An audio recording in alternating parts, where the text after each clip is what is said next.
Good morning mga kapatid. This is the special coverage of the coronavirus crisis using the combined forces of News 5 and Signal TV's One News, Radyo 5 and 1PH.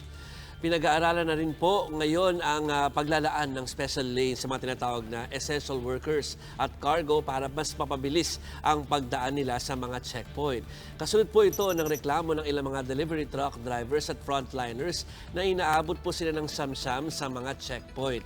Ang sabi po ni PNP spokesperson Bernard Banac na magbubukas sila ng karagdagang lane para rito. At para naman kay Agriculture Secretary William Dar, mas maigi siguro kung may kanya-kanyang lane ang mga kargamento, ang mga essential health workers, pati na rin ang mga kabilang sa skeletal workforce ng iba't ibang ahensya at kumpanya. At para bigyan nga tayo ng karagdagang detalye tungkol sa issue, makakasama natin sa linya ng telepono si PNP spokesperson Bernard Banac. Magandang umaga, sir. Yes, magandang umaga, Jovi, at sa ating mga taga-subaybay. Magandang umaga po.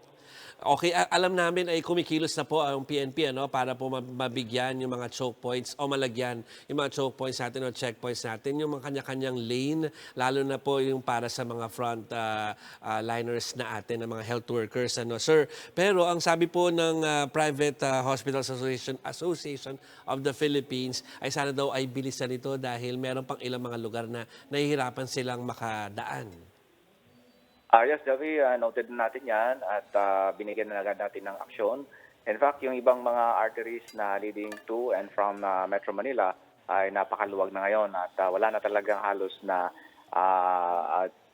naantala, no? Wala na nadidelay. Dito na lamang talaga sa NLEX at SLEX ang medyo may counting delay pa. At pinag-aaralan ngayon natin kung paano pa natin na madagdagan ng lane. Dahil pagdating kasi sa may Kamachile dyan sa NLEX at doon naman sa San Pedro, sa SLEX, ay limitado lamang yung espasyo na talagang maaari nating ma-accommodate. So ito ay mga patuloy na pinag-aaralan sa ilalim ng Interagency Task Force paano pa natin madagdagan ng mga lanes. Pero ngayon ay meron na talagang exclusive para na sa mga basic commodities at yung mga emergencies at nakikita naman natin talagang nakakalusot naman.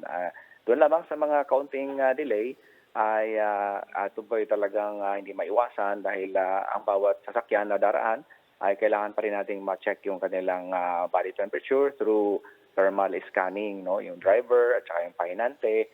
Pero yung mga cargo, hindi naman natin na-check na, so nakakadaan na sila. At totoo naman po in fairness, sir, sa mga mga reporters namin kanina, ay medyo mas maluwag na ngayon at nakakadaan na nga. Meron pa kami natsempuan na yung ambulansya ay agad na ipinadaan doon sa lane na yon. At ang talagang tricky po dahil hindi lahat pare-pareho ng size yung choke point. Talagang pwedeng yung iba magkaroon ng kanya-kanyang lane pero merong iba na maliit lamang talaga. Tama, Joby. At depende ito sa lugar na talaga saan located ang ating quarantine control station. Pero rest assured that tinitiyak naman namin sa publiko na talagang ang lahat ay ginagawa ng PNP para po maibsan ng yung pagkakaantala at hindi na po mabalam ang lahat ng ating mga basic commodities at yung mga emergencies ay kagad makarating sa mga health facilities.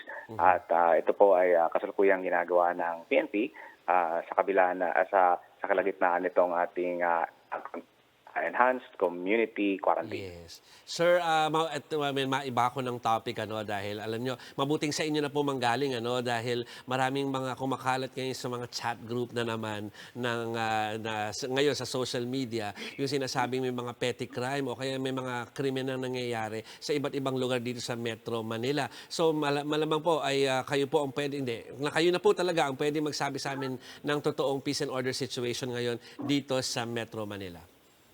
Yes, Joby, at tayo nga nagpalabas na ng pahayag at pinagutos na rin ni PNP Chief, Police General Archie Francisco Gamboa sa ating anti-cybercrime group. Tukuyin kung sino nagpapakalat nitong mga unverified and unvalidated na mga information.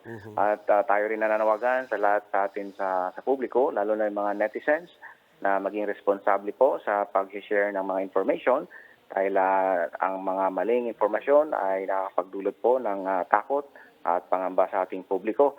So ang PNP rin po, Joby, ay talagang nababahala. Nababahala ng mga ilan nating mga netizens sa kagustuhan na makahanap na paano maaliw ang kanilang mga sarili, talagang ang napagdidiskitahan ay itong social media. So kung ano-anong mga information at chismisan ng nangyari, ang nangyari ay kapag ito ay na-screenshot at na-share at na-query sa iba, Pininiwalaan hindi na, agad. Oo. ayun na nga ang nangyayari. So yung dati kasi nating kwentuhan lang, ay nasa chat gawa Oo nung nga. nasa bahay tayo lahat. So ayun ang nangyari ngayon, Joby, kumakalat, nagba-viral yung mga information na wala naman talagang basihan. So, for the record, wala talagang report na opisyal na nakapasok na meron mga hinarang na sasakyan, may na-hold up o kaya ay pinapasok yung mga villages. Wala, Joby. Talagang pina-check yan kaagad kagabi ni PNP Chief General Gamboa at base sa mga ulat ng ating mga patrol units ay wala naman talagang ganong mga insidente. So ito ang ating katiyakan na binibigay sa publiko na ang ating pong kapaligiran ay maayos at wala po dapat ipangamba.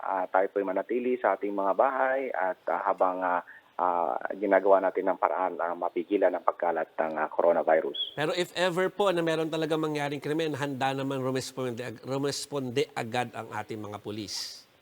Yes, Joby, ang PNP ay patuloy na naka-alerto at nagmamatyag sa anumang mga kaganapan at anumang mga tawag o request for assistance ay kagad naman tinutugan ng PNP at hindi natin papayagan na may mangyari na mga krimen habang tayo nakatigil sa ating mga tahanan. So meron tayong mga roving patrols pa rin, patuloy yung mga yan at lalo pa nga nating pinapadagdagan ng ating police visibility. Okay, sir, ni-raise ko po yan dahil in light of yung naging announcement na alam nating normal naman because of yung mga nangyari nga doon sa helicopter. Nagkaroon kayo ng mini reshuffle dyan sa PNP. Hindi naman makaka-apekto ito sa ng seguridad sa ating bayan. Yes, hindi ito makaka-apekto, Jovi. Bahagi lamang ito ng ating administrative function na sa tuwing may mga vacancies ay kagad na pinupunan natin at nagkakaroon siya ng domino effect, no?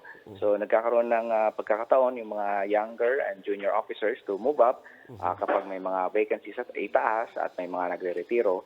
So hindi naman ito nakaka-apekto sa ating mandato ngayon. Okay. So, kamustahin ko na rin po yung mga frontline. So, yung mga taga-PNP po na ngayon ay nakakalat po dun sa mga choke points o checkpoints natin. Kamusta po yung mga supply nila doon? Aside from yung pagkain, yung pong PPEs nila? Yes, nakarating naman, Joby, at maraming salamat din sa lahat ng mga nagbigay, mga nag-donate, at mga mabubuting loob ay talagang well appreciated ng PNP ang inyo pong mga pinamahagi sa ating mga frontliners. At patuloy rin ang ating relievohan.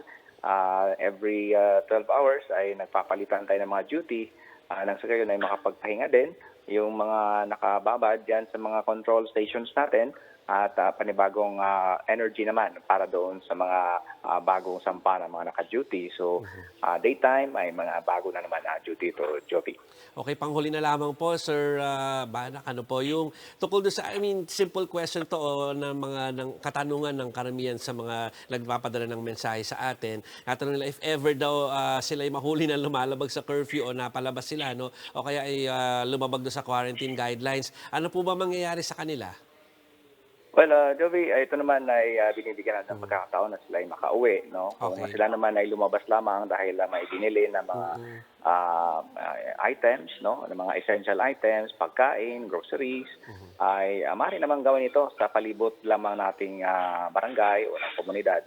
Huwag lamang tayong lumabas talaga na tumawid tayo sa kabilang syudad o munisipyo. Doon ay talagang may pagkakataon na makukuli tayo kapag insisting tayong tumawid. Pero kung hindi naman, ay sasawiin lamang tayo ng ating PNP. Pero kung sakali talagang merong maaresto, ay ang ating kakasukan niya ay yung Article 151, yung disrespect and disobedience to authorities. So bibigay po namin sa inyo, Sir Bernard, yung pagkakataon para manawagan o kausapin ang ating mga kababayan bilang mga karagdagang panawagan sa kanila. Yes, maraming salamat, Joby. At mula po sa pamunuan ng Philippine National Police sa panguna ni Police General Archie Francisco Gamboa, ang PNP po ay nagpapasalamat sa buong publiko sa ating suporta na inyo pong pinapakita dito sa ating implementation of the enhanced community quarantine. At panatilihin po natin na tayo po ay alerto at safe dyan po sa ating mga tahanan. At habang tayo po ay nakahimpil sa ating mga bahay, iwasan po natin ang mag-post ng mga unverified and unvalidated information nang hindi po tayo makapagdulot ng takot at pangamba sa ating pong publiko. Kapag mayroon po kayong pangailangan, anything na emergency, ay handa po ang PNP na magbigay ng ayuda at tumugon sa inyong pangailangan sa pamagitan ng hotline 911. Tumawag lamang po at patuloy po ang ating mga patrols para po atiyakin sa inyo na kayo po ay safe dito sa ating panahon ngayon. Maraming salamat, Joby. Maraming salamat po, PNP spokesperson Bernard Bana. The DOTR has launched its own COVID-19 hotline to receive and address transportation concerns during the enhanced community quarantine here in Luzon. Naka-flash po ngayon, mga kapatid, sa inyong TV screens ang mga numero ng Transportation Department. At para po sa mga concerns tungkol sa pagbiyahe, lupa man or tatawag nilang land transportation, mga concerns sa ating mga kalsada at highway, pakidial po itong mga numerong ito, 798-02387. At para naman sa mga aviation concerns, gaya po ng mga flights o kaya naman ay pagdating ng iyong mga mahal sa buhay mula sa ibang bansa, pwede po kayong tumawag sa 798-02391. Kung may tanong naman po kayo sa sea travel, kasama na dyan ang concern sa ports, cargo, and ship operation, ang mga numero dapat niyong tawagan ay 798-02394. Sa mga hindi po nakatutok sa TV screens ngayon, may kita niyo rin naman po ang mga number na yan sa Facebook page ng Department of Transportation. May mga cellphone numbers din po na maaari ninyong i-text 24/7. Kung kayo naman po ay tatawag sa landline, bukas po ang linya between 6 a.m. to 6 p.m. Yan po ang operating hours ng hotline ng Department of Transportation.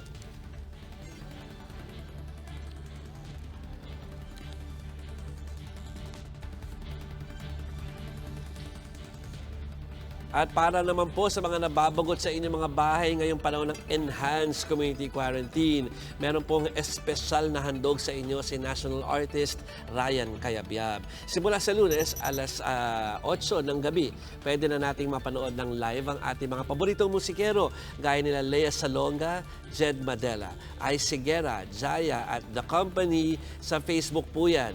Ang fundraising concert na ito ay inaasahan po na tatagal ng 2 o 3 oras gabi-gabi hanggang April.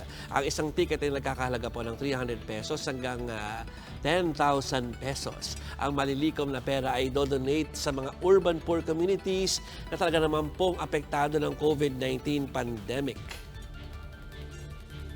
Tech companies are also joining the fight against the global coronavirus infection.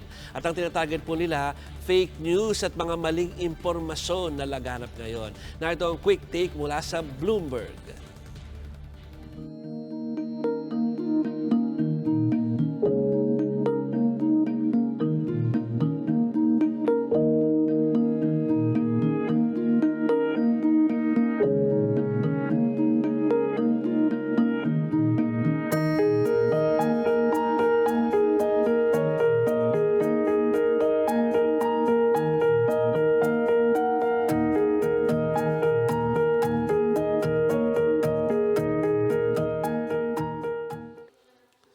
And that's the latest on the enhanced and expanded community quarantine in Luzon. For more updates, follow News 5, The Philippine Star, and Business World Online.